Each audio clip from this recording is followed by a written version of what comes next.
Hola, ¿qué tal? Muy buen día a la hora que se acerquen a este material. Mi nombre es Eric Torres y nos encontramos en el proyecto de Club de Lectura El Baúl del Artista. Agradezco a todas las personas quienes se han tomado el tiempo de observar los videos anteriores. Les invito a que se suscriban al canal de YouTube o bien se integren al grupo de Facebook El Baúl del Artista, donde podrán encontrar los materiales que vamos revisando. Recuerden que pueden hacer sugerencias sobre lecturas que les gustaría escuchar en este espacio o simplemente seguir los videos y compartir los enlaces con el hashtag El Baúl del Artista, de tal manera que este material viaje lo más posible y llegue a donde tenga que llegar. El día de hoy vamos a iniciar con un nuevo proyecto de lectura. Esta novela, ya considerada por muchos como un clásico, del autor checo Milan Kundera, La insoportable levedad del ser.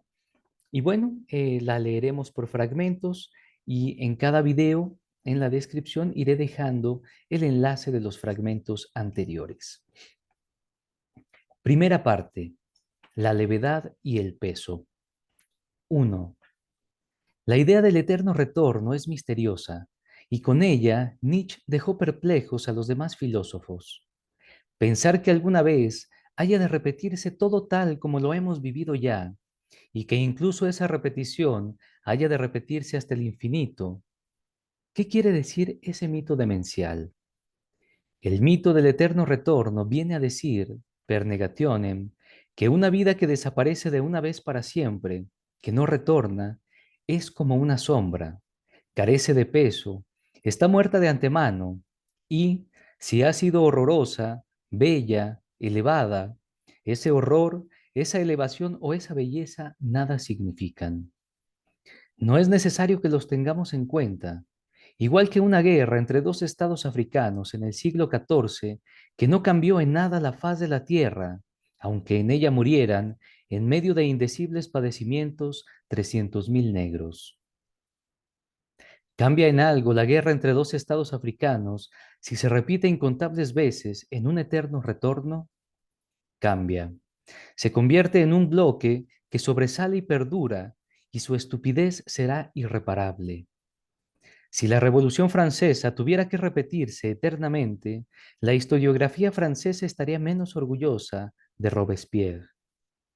Pero dado que habla de algo que ya no volverá a ocurrir, los años sangrientos se convierten en meras palabras, en teorías, en discusiones, se vuelven más ligeros que una pluma, no dan miedo.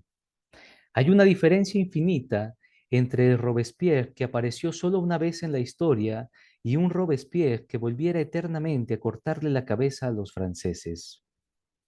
Digamos, por tanto, que la idea del eterno retorno significa cierta perspectiva desde la cual las cosas aparecen de un modo distinto a como las conocemos.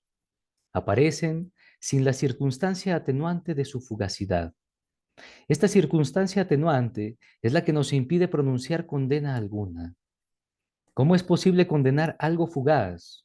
El crepúsculo de la desaparición lo baña todo con la magia de la nostalgia, todo, incluida la guillotina. No hace mucho me sorprendí a mí mismo con una sensación increíble. Estaba hojeando un libro sobre Hitler y al ver algunas de las fotografías me emocioné. Me habían recordado el tiempo de mi infancia. La viví durante la guerra. Algunos de mis parientes murieron en los campos de concentración de Hitler, pero ¿qué era su muerte en comparación con el hecho de que las fotografías de Hitler me habían recordado un tiempo pasado de mi vida, un tiempo que no volverá? Esta reconciliación con Hitler demuestra la profunda perversión moral que va unida a un mundo basado esencialmente en la inexistencia del retorno, porque en ese mundo todo está perdonado de antemano y, por tanto, todo cínicamente permitido. 2. Si cada uno de los instantes de nuestra vida se va a repetir infinitas veces, estamos clavados a la eternidad como Jesucristo a la cruz. La imagen es terrible. En el mundo del eterno retorno descansa sobre cada gesto el peso de una insoportable responsabilidad. Ese es el motivo por el cual Nietzsche llamó a la idea del eterno retorno la carga más pesada. Pero si el eterno retorno es la carga más pesada, entonces nuestras vidas pueden aparecer sobre ese telón de fondo en toda su maravillosa levedad. Pero, ¿es de verdad terrible el peso y maravillosa la levedad? La carga más pesada nos destroza, somos derribados por ella, nos aplasta contra la tierra. Pero en la poesía amatoria de todas las épocas, la mujer desea cargar con el peso del cuerpo del hombre. La carga más pesada es, por lo tanto, a la vez, la imagen de la más intensa plenitud de la vida. Cuanto más pesada sea la carga, más a ras de tierra estará nuestra vida, más real y verdadera será. Por el contrario, la ausencia absoluta de carga hace que el hombre se vuelva más ligero que el aire, vuele hacia lo alto, se distancie de la tierra, de su ser terreno, que sea real solo a medias y sus movimientos sean tan libres como insignificantes. Entonces, ¿qué hemos de elegir? ¿El peso o la levedad? Este fue el interrogante que se planteó Parménides en el siglo VI antes de Cristo. A su juicio, todo el mundo estaba dividido en principios contradictorios: luz, oscuridad, sutil, tosco, calor, frío, ser, no ser. Uno de los polos de la contradicción era, según él, positivo: la luz, el calor, lo fino, el ser; el otro, negativo. Semejante división entre polos positivos y negativos puede parecernos puerilmente simple, con una excepción. ¿Qué es lo positivo? ¿El peso o la levedad? Parménides respondió: la levedad es positiva, el peso negativo. ¿Tenía razón o no? Es una incógnita. Solo una cosa es segura: la contradicción entre peso y levedad es la más misteriosa y equívoca de todas las contradicciones. 3. Pienso en Tomás desde hace años, pero no había logrado verlo con claridad hasta que me lo iluminó esta reflexión. Lo vi de pie junto a la ventana de su piso, mirando a través del patio hacia la pared del edificio de enfrente, sin saber qué debe hacer. Se encontró por primera vez a Teresa hace unas 3 semanas en una pequeña ciudad checa. Pasaron juntos apenas una hora. Ella lo acompañó a la estación y esperó junto a él hasta que tomó el tren. 10 días más tarde, ella vino a verle a Praga. Hicieron el amor ese mismo día. Por la noche, le dio fiebre y se quedó toda una semana con gripe en casa de él. Sintió entonces un inexplicable amor por una chica casi desconocida. Le pareció un niño al que alguien hubiera colocado en un cesto untado con pez y lo hubiera mandado río abajo para que Tomás lo recogiese a la orilla de su cama. Teresa se quedó en su casa una semana hasta que sanó y luego regresó a su ciudad, a unos 200 kilómetros de Praga. Y entonces llegó ese momento del que he hablado y que me parece la llave para entrar en la vida de Tomás. Está junto a la ventana, mira a través del patio hacia la pared del edificio de enfrente y piensa: ¿debe invitarla a venir a vivir a Praga? ¿Le da miedo semejante responsabilidad? Si la invitase ahora, vendría junto a él a ofrecerle toda su vida. O ya no debe dar señales de vida. Eso significaría que Teresa seguiría siendo camarera en un restaurante de una ciudad perdida y que él ya no la vería nunca más. ¿Quería que ella viniera a verle o no quería? Miraba a través del patio hacia la pared de enfrente y buscaba una respuesta. Se acordaba una y otra vez de cuando estaba acostada en su cama. No le recordaba a nadie de su vida anterior. No era ni una amante ni una esposa. Era un niño al que había sacado de un cesto untado de pez y había colocado en la orilla de su cama. Ella se durmió. Él se arrodilló a su lado. Su respiración afiebrada se aceleró y se oyó un débil gemido. Apretó su cara contra la de ella y le susurró mientras dormía palabras tranquilizadoras. Al cabo de un rato, sintió que su respiración se serenaba y que la cara de ella ascendía instintivamente hacia la suya. Sintió en su boca el suave olor de la fiebre y lo aspiró como si quisiera llenarse de las intimidades de su cuerpo. Y en ese momento se imaginó que ella llevaba ya muchos años en su casa y que se estaba muriendo. De pronto, tuvo la clara sensación de que no podría sobrevivir a su muerte. Se acostaría a su lado y querría morir con ella. Conmovido por esa imagen, hundió en ese momento la cara en la almohada junto a la cabeza de ella y permaneció así durante mucho tiempo. Ahora estaba junto a la ventana e invocaba ese momento. ¿Qué podía hacer sino el amor que había llegado de ese modo para que él lo reconociese? Pero, ¿era amor? La sensación de que quería morir junto a ella era evidentemente desproporcionada. Era la segunda vez que la veía en la vida. ¿No se trataba más bien de la histeria de un hombre que en lo más profundo de su alma ha tomado conciencia de su incapacidad de amar y que por eso mismo empieza a fingir amor ante sí mismo? Y su subconsciente era tan cobarde que había elegido para esa comedia precisamente a una pobre camarera de una ciudad perdida que no tenía prácticamente la menor posibilidad de entrar a formar parte de su vida.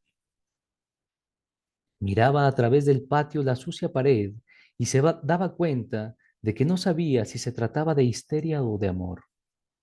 Y le dio pena que, en una situación como aquella, en la que un hombre de verdad sería capaz de tomar inmediatamente una decisión, él dudase, privando así de su significado al momento más hermoso que había vivido jamás. Estaba arrodillado junto a su cama y pensaba que no podría sobrevivir a su muerte. Se enfadó consigo mismo, pero luego se le ocurrió que en realidad era bastante natural que no supiera qué quería.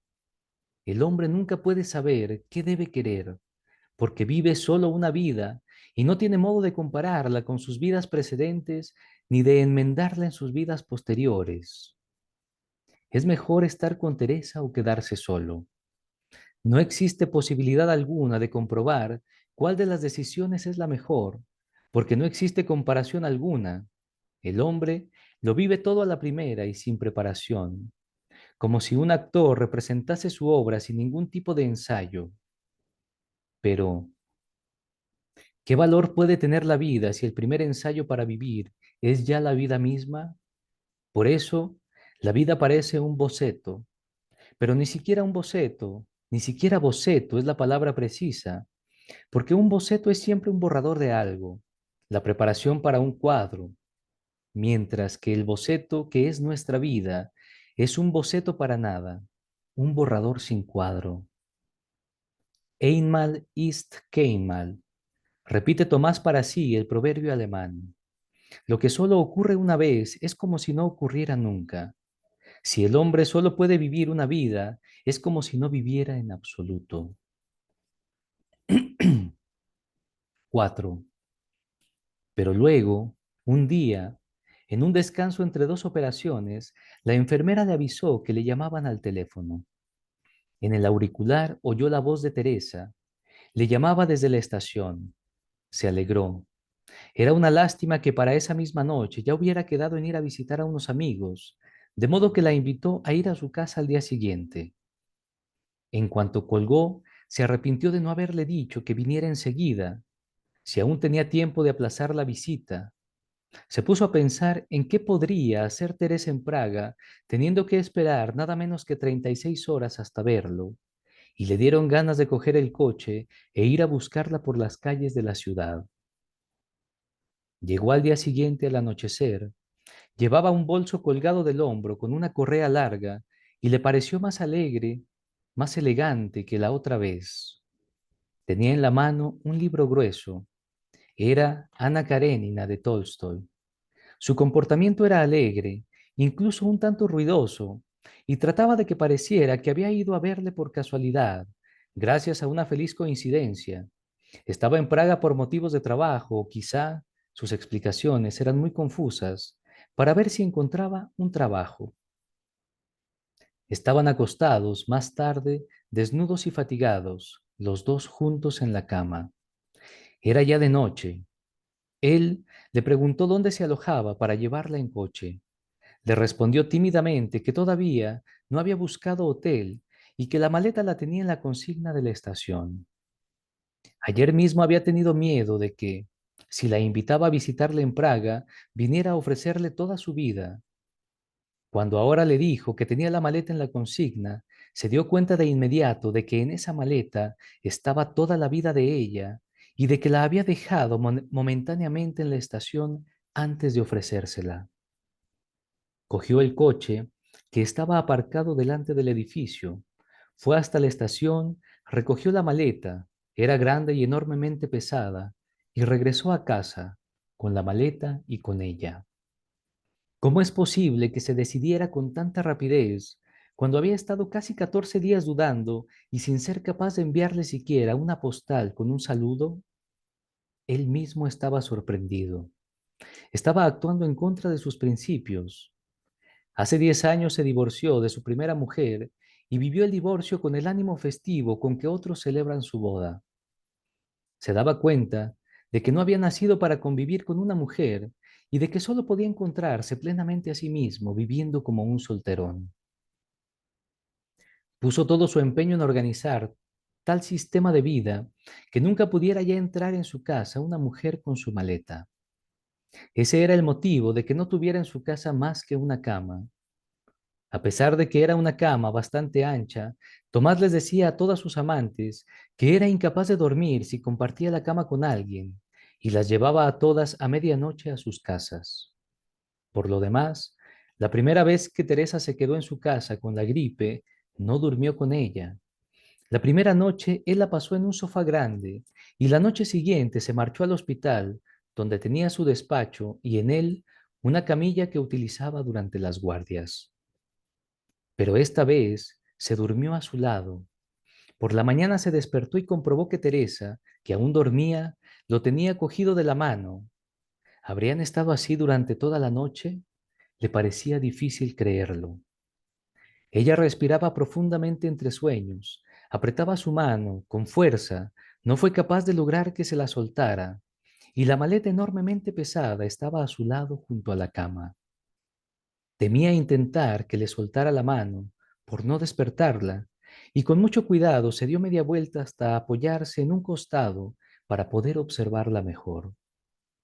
Volvió a imaginar que Teresa era un niño al que alguien había colocado en un cesto untado con pez y lo había mandado río abajo. No se puede dejar que un cesto con un niño dentro navegue por un río embravecido. Si la hija del faraón no hubiera rescatado de las olas el cesto del pequeño Moisés, no habría existido el Antiguo Testamento ni toda nuestra civilización. Hay tantos mitos que comienzan con alguien que salva a un niño abandonado. Si Pólibo no se hubiera hecho cargo del pequeño Edipo, Sófocles no habría escrito su más bella tragedia. Tomás no se daba cuenta en aquella ocasión de que las metáforas son peligrosas. Con las metáforas no se juega. El amor puede surgir de una sola metáfora. 5. Vivió apenas 2 años con su primera mujer y concibió con ella un hijo. Cuando tramitaron el divorcio, el juez otorgó el niño a la madre y condenó a Tomás a pagar por él un tercio de su sueldo. Al mismo tiempo, le garantizó que tendría derecho a ver al niño un domingo de cada 2. Pero cada vez que tenía que ver a su hijo, la madre inventaba alguna excusa. Si les hubiera llevado costosos regalos, seguramente habría habido menos obstáculos para los encuentros. Comprendió que tenía que pagarle a la madre y pagarle por anticipado por el cariño del hijo. Se imaginó cómo en el futuro iba a pretender quijotescamente inculcar en el hijo sus opiniones, que eran diametralmente opuestas a las de la madre. Ya se sentía cansado de antemano. Un domingo, cuando la madre volvió a anular en el último momento una cita con su hijo, decidió de repente que ya no quería volver a verle nunca en la vida. Además, ¿por qué iba a tener que sentir por ese niño al que solo lo unía una noche imprudente, algo más que por otra persona cualquiera? Pagará puntualmente lo que le corresponda, pero que nadie le pida que luche por el derecho a su hijo en nombre de quién sabe qué sentimientos paternales. Por supuesto que nadie estuvo de acuerdo con semejante postura. Sus propios padres condenaron su actitud y dijeron que, si Tomás se negaba a interesarse por su hijo, ellos harían lo propio con el suyo. Mantuvieron, en cambio, excelentes relaciones con la nuera, jactándose ante los amigos de su comportamiento ejemplar y de su sentido de la justicia. De ese modo, consiguió librarse en poco tiempo de su mujer, su hijo, su madre y su padre. Lo único que le quedó de todos ellos fue el miedo a las mujeres. Las deseaba, pero les tenía miedo. Entre el miedo y el deseo, no tenía más remedio que buscar una especie de compromiso. Lo denominaba amistad erótica. A sus amantes les decía: solo una relación no sentimental en la que uno no reivindique la vida y la libertad del otro puede hacer felices a los dos. Quería tener la seguridad de que la amistad erótica nunca llegaría a convertirse en la agresividad del amor, y por eso mantenía largas pausas entre los encuentros con cada una de sus amantes. Estaba convencido de que este era un método perfecto y lo propagaba entre sus amigos. Hay que mantener la regla del número 3. Es posible ver a una mujer varias veces seguidas, pero en tal caso, no más de 3 veces. También es posible mantener una relación durante años, pero con la condición de que entre cada encuentro pasen al menos 3 semanas. Este sistema le daba a Tomás la posibilidad de no separarse de sus amantes permanentes, teniendo al mismo tiempo una considerable cantidad de amantes pasajeras. No siempre encontraba comprensión. La que mejor le entendía de todas sus amigas era Sabina. Era una pintora. Le decía: te quiero porque eres el polo opuesto al kitsch. En el reino del kitsch serías un monstruo. No hay ninguna película rusa o americana en la que pudieras existir más que como ejemplo de maldad. A ella acudió cuando necesitó encontrar un empleo en Praga para Teresa. Tal como lo exigían las reglas tácitas de la amistad erótica, Sabina le prometió que haría lo posible, y en efecto, pronto encontró un puesto en el laboratorio fotográfico de un semanario. El puesto no requería preparación especial, sin embargo, elevó a Teresa del estatus de camarera al del gremio de la prensa. Ella misma acompañó a Teresa a la redacción, mientras Tomás decía para sus adentros que jamás había tenido una amiga mejor que Sabina. 6. El acuerdo tácito sobre la amistad erótica presuponía que Tomás dejaba el amor fuera de su vida. En cuanto incumpliera esta condición, sus demás amantes se encontrarían en una posición secundaria y se rebelarían. Por eso, buscó para Teresa un piso de alquiler al que ella tuvo que llevar su pesada maleta. Quería velar por ella, defenderla, disfrutar de su presencia, pero no sentía necesidad de cambiar su estilo de vida. Por eso no quería que se supiera que Teresa dormía en su casa. Dormir juntos era, en realidad, el corpus delicti del amor. Nunca dormía con las demás amantes. Cuando iba a verlas a sus casas, la cuestión era sencilla. Podía irse cuando quería. Peor era cuando ellas estaban en casa de él y había que explicarles que a medianoche debía llevarlas a sus casas porque tenía problemas de insomnio y era incapaz de dormir en la inmediata proximidad de otra persona.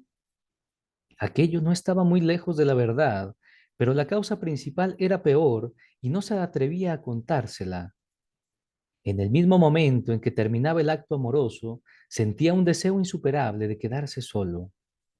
Despertarse en medio de la noche junto a una persona extraña le desagradaba. Levantarse por la mañana junto con alguien le producía rechazo. No tenía ganas de que nadie oyese cómo se limpiaba los dientes en el cuarto de baño y la intimidad del desayuno para dos no le atraía. Por eso se sorprendió tanto cuando se despertó y Teresa cogía con fuerza su mano. La miraba y no podía entender qué había ocurrido. Se acordaba de las horas que acababan de pasar y le parecía que de ella se desprendía el perfume de quién sabe qué felicidad desconocida. Desde entonces, los dos disfrutaban durmiendo juntos. Diría casi que el objetivo del acto amoroso no era para ellos el placer, sino el sueño que venía después de aquel. Ella, en particular, no podía dormir sin él.